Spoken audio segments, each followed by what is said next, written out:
कहीं पे भी डॉक्टर फारूक अब्दुल्ला साहब की तरफ से उनको कोई काम सौंपा जाता था तो शाहीन साहब कभी उफ नहीं करते थे, निकल के उस काम में हिस्सा लेते थे।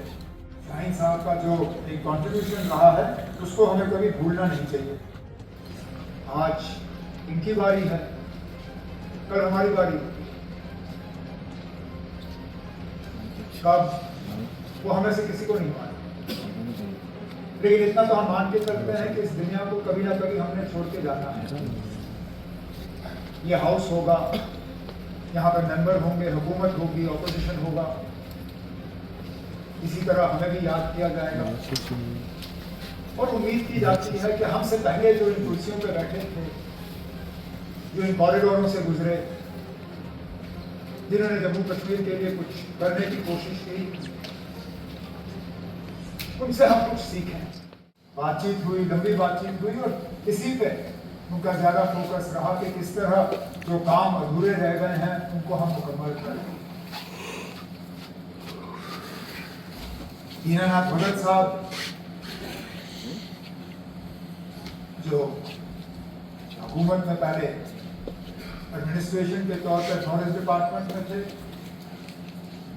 फिर सियासत में आए, इलेक्शन लड़ा, कभी मौका मिला उसको, क्योंकि 15 में एमएलए बने, 18 में जो है रिजोल्यूशन हुआ, तो कम मौके में जितना उनसे हो सका उन्होंने किया। लेकिन आज भी अगर आप देखें तो हाउस के दोनों तरफ से जब उनको याद किया गया तो इसके लिए याद किया गया कि वो जमीन से जुड़े हुए थे, लोगों की खिदमत करने की वो इच्छा रखते थे और जितना उनसे हो सका उन्होंने किया। शाहीन साहब के साथ तो मैं कहूँ तो इस पूरे लिस्ट में अगर किसी के साथ सबसे ज्यादा नजदीकी से मुझे काम करने का मौका मिला तो शाहीन साहब के साथ। जब से मैं सियासत में आया तब से कहीं ना कहीं शाहीन साहब के साथ रास्ता मेरा बना ही रहा। पहले यूथ में थे, फिर पेरेंट में आए, सूबाई सदर साहब थे जब मैं पहले आया। उनकी बहादुरी के बारे में जितना कहा जाए कम है, वफादारी के बारे में तो सबने कहा और उनकी वफादारी पे भी मतलब जितना मैं कहूँगा कम होगा।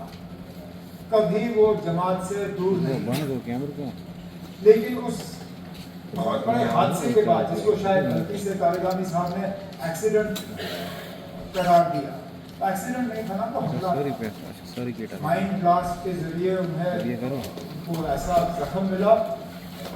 अगर वो उसके बाद घर बैठे तो शायद हम में से कोई शिकायत नहीं करता, लेकिन तब भी उस हमले के बाद इतना भारी जख्म उनको पहुंचा, उसके बाद भी वो बैठे नहीं रहे। कभी भी नेशनल कॉन्फ्रेंस के दफ्तर में कोई मीटिंग होती थी तो शाहीन साहब वहाँ पहुंच जाते थे। कहीं पे भी डॉक्टर फारूक अब्दुल्ला साहब की तरफ से उनको कोई काम सौंपा जाता था तो शाहीन साहब कभी उफ नहीं करते थे, निकल के उस काम में हिस्सा लेते थे। और न सिर्फ नेशनल कॉन्फ्रेंस के झंडे बल्कि मुल्क के झंडे को यहाँ बुलंद रखने में शाहीन साहब का जो एक कॉन्ट्रीब्यूशन रहा है उसको हमें कभी भूलना नहीं चाहिए। रमेश अरोड़ा साहब को मैं जानता नहीं था, लेकिन आपके जरिए सुना, बाकी ऑनरेबल मेंबरान जिन्होंने उनके याद में यहाँ कुछ अल्फाज जाहिर किए। एक जाने माने वकील, एडिशनल एडवोकेट जनरल के तौर पे उन्होंने हुकूमत में भी काम किया, फिर बार एसोसिएशन के वाइस प्रेसिडेंट भी रहे और फिर सियासत में आके भी उनका एक नुमाया रोल रहा। अखलाक खान साहब, उनके साथ भी काम करने का मौका मिला। बिल्कुल सही कहा मेरे नौजवान साथी एजाज जान साहब, बहुत कम बोलते हैं। मुझे अक्सर बेशतर एजाज की तरह याद है, मीटिंगों में वो आया करते थे लेकिन कुछ बोले बिना निकल जाते थे। और मैं भी एक आध बार उनसे मैंने पूछा खान साहब कुछ कहना नहीं है, कहा ना मेरी बात जो है वो मेरे यहाँ रहने से ही फारूक साहब समझ गए हैं, बाकी इशारतन मुझे जो कहना था वो मैंने कह दिया। ये शायद हम में से कम ही लोगों को ये आदत होगी। हम जब फिर माइक के सामने खड़े हो जाते हैं, फिर बोलना शुरू कर जाते हैं, फिर बैठना ना हम बैठ जाते हैं ना हम आपकी घंटी जो है वो सुन पाते हैं। लेकिन अखलाक खान साहब यहाँ होते तो शायद इतने भी अल्फाज इस्तेमाल नहीं करते, उठ के क्या देते कि मैं खिराज अकीदत पेश कर रहा हूँ और बैठ जाते। और आखिर में मोहम्मद सुल्तान पंडितपुरी साहब, मैं पहले तो उनके घर वालों को, उनके साथियों को हुकूमत के तरफ से मैं माजरत खा हूँ कि उनका नाम रह गया, नहीं रह जाना चाहिए था। और ये चूक कहाँ पे हुई, आपने इसका नोटिस लिया और मैं उम्मीद करूँगा कि चीफ सेक्रेटरी ने भी आपके ये अल्फाज सुने होंगे। मैं चाहूँगा कि इसमें एक एक्सप्लेनेशन दिया जाए कि अगर डिस्ट्रिक्ट से ये इतला मांगी गई तो ये नाम रख क्यों गया। ऐसा नहीं है कि इनको कोई जानते नहीं थे, 90 साल इनकी उम्र थी, महज राजकुमारी से लेके आज तक वो सियासी मैदान में जुड़े रहे और उनका नाम रहने ही जाना चाहिए था। ये एक गलती हुई है, इसके लिए मैं माजरत खा हूँ। तो उसके साथ साथ जो आपने जिक्र किया कि कुछ ज़िलों से जवाब आया भी नहीं, ये भी अच्छी बात नहीं है। हम उसको इस तरह लाइटली नहीं लिया जाना चाहिए और मैं उम्मीद करूँगा कि चीफ सेक्रेटरी की तरफ से उनसे एक्सप्लेनेशन ज़रूर लिया जाएगा।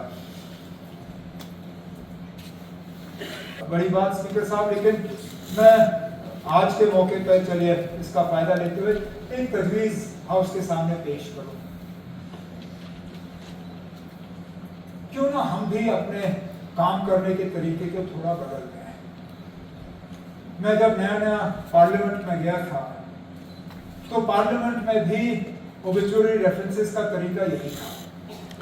स्पीकर साहब की तरफ से ओबिचुरी रेफरेंसेस मूव की जाती थी, फिर ऑनरेबल मेंबरान जो है तकरीर किया करते थे, लंबा सिलसिला चलता था, फिर हाउस एडजर्न किया जाता था और एक दिन हमारा उसमें निकल जाता था।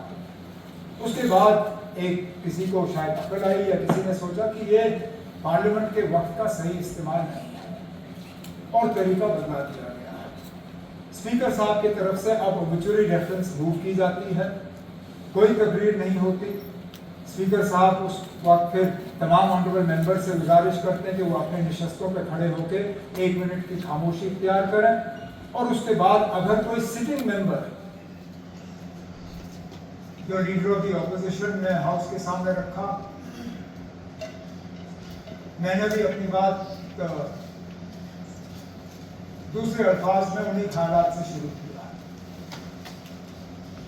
आपकी तरफ से जो हाउस के सामने मातमी करारदाद पेश किया गया उसके हक में बोलने खड़ा हुआ। साथ वो हस्तियां जिनका या तो इस हाउस से या अपर हाउस से या जम्मू कश्मीर की हुकूमत से ताल्लुक रहा हो, जनाब सत्यपाल मलिक साहब, गुलचैन सिंह चाड़क साहब, दीनानाथ भगत साहब, गुलाम नबी शाहीन साहब, रमेश अरोड़ा साहब, अखलाक खान साहब और सुल्तान पंडितपुरी साहब। इनमें से कई ऐसे हैं जिनके साथ काम करने का मौका मिला, मुझे करीबी से जानने का मौका मिला। एक आध जिनसे मैं कभी मिला नहीं, और दीनानाथ भगत साहब जो हमारे साथ ही इस हाउस में 2014 के इलेक्शन में आए, हालांकि उस वक्त हम उधर बैठे थे, वो इधर, लेकिन जैसे डिप्टी सीएम साहब ने कहा, कहीं कैफेटेरिया में, सेंट्रल हॉल में चाय के कप पीते हुए हेलो हाय का मौका तो मिल ही जाता था। इन सबों ने कम ज्यादा, अच्छा बुरा, अपनी जगह कोशिश की कि वो कुछ बेहतर कर जाए।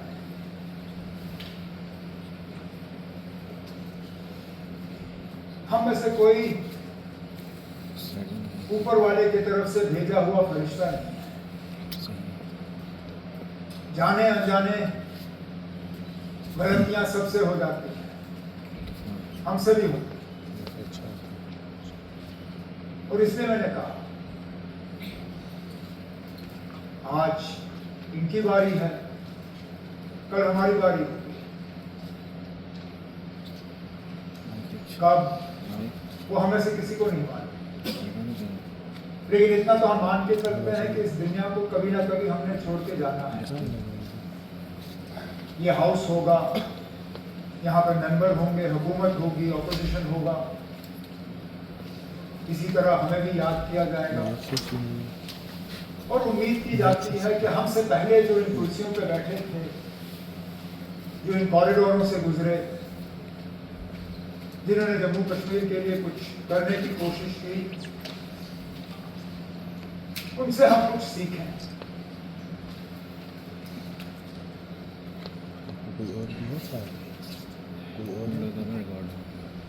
ज्यादातर इनमें वो लोग हैं, ज्यादातर क्या सारे, जिन्होंने कहीं ना कहीं इलेक्शन के जरिए सियासी पार्टियों के साथ जुड़ के लोगों की खिदमत की। सबसे ज्यादा तो सत्यपाल मलिक साहब मुख्तलिफ पार्टियों में रह के वो एमएलए भी रहे,